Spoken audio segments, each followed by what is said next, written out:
What would you do if the children you raised, dedicating all your love and sweat, turned their backs on you one fine day? How would you react when they say you're still strong enough to work for your bread instead of offering to provide for you? 63-year-old Fred Wilson's story has answers to these questions. The Winslow dad thought it was time to retire from work and relax after his last child, daughter Christy, got married. He blindly trusted his instincts that his 3 children would look after him and his wife in their old age. But who knew that the kids he raised with his blood and sweat would burst his bubble by telling him to find a job instead of expecting them to care for him? "Ah, it still feels like yesterday," Fred told his wife, Emma. "Our girl has grown up, but to me she is still that little girl who took baby steps holding my hand. And today I'm walking her down the aisle. I'm sorry, Mrs. Wilson. We tried our best, but Mr. Wilson died on the way to the hospital," said an informer from Fred's factory. The parents were delighted to see their daughter enter her new world, although it was painful to see her leave them. Engulfed in blended feelings of joy and sorrow, Fred thought the time had finally arrived for him to stop working and retire. "It's time to reveal the truth to Emma, but I'll do it tomorrow," thought Fred. "I know she will be surprised and happy with my decision." Confident about Emma's approval, Fred spent the night peacefully, waiting to reveal that he had quit his job as a cashier in a local supermarket.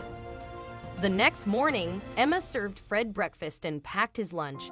"Don't forget to take your medicines, darling. I put them in your lunch bag," she said. But when she returned 15 minutes later from the kitchen, she was surprised that Fred hadn't changed yet. "Darling, it's already 8:30. Hurry up. Go wash and change, or you'll be late for work," she alerted. But Fred ignored her pleas with a smile. "What's wrong with you, Fred? Aren't you going to the store today?" she asked again. "It's already late, and don't tell me it's your day off." Fred looked at Emma and smiled again. "No, darling, I'm not on a day off, but on a permanent leave." "Permanent leave?" Emma exclaimed. "What do you mean by that?" Emma was shocked and furious when Fred told her he had quit his job. While the old family man thought his wife would appreciate his decision, her reaction stunned him. "Darling, what happened?" he shyly asked her. "Did I do something wrong? I had always wanted to retire and relax, and you know that. I thought this was the right time to do it." But Emma was far from convinced. She was worried about running the household and shopping for lovely gifts for their grandchildren who were yet to arrive. "How could you make such a hasty decision, Fred?" she fumed. "How can you be so silly? What do we do now? You spent all your savings on our daughter's wedding. How are we going to run the household without your salary?" Fred was calm and assured her that they had nothing to worry about. "Darling, what's the worry when we have 3 children I have helped get on their feet? I'm sure they will not want to see me working anymore. They will take care of us. Don't worry." Unfortunately, old Fred's confidence and trust in his kids came crashing the next day when Emma called them to see him. "Mom told us you quit your job," Christy told her father. "I just got married and want to tour the world with my husband." Her brothers, Matt and Eric, looked anxious, waiting for their turn to explain their excuses. Fred was a bit shocked and understood his daughter. She was newly married and was entitled to some adventure with her husband. He turned to his 2 sons, still confident they would support him and Emma, but his expectations were shattered when his sons told him to find a job. "Dad, look, my wife and I have our home and car loans," Matt said. "I don't think I can offer you any financial support now. And Dad, Sophie and I are planning to have a baby this year," Eric chimed in. "You know how difficult it is to raise a child, and we must start saving for our baby." "I'm sorry, Dad." Although their reasons were different, their answers were the same. Christy, Matt, and Eric had no intention of supporting their parents in their old age. They advised Fred to find a job instead of idling at home. Hurt and pressured from all sides, old Fred went job hunting the next day.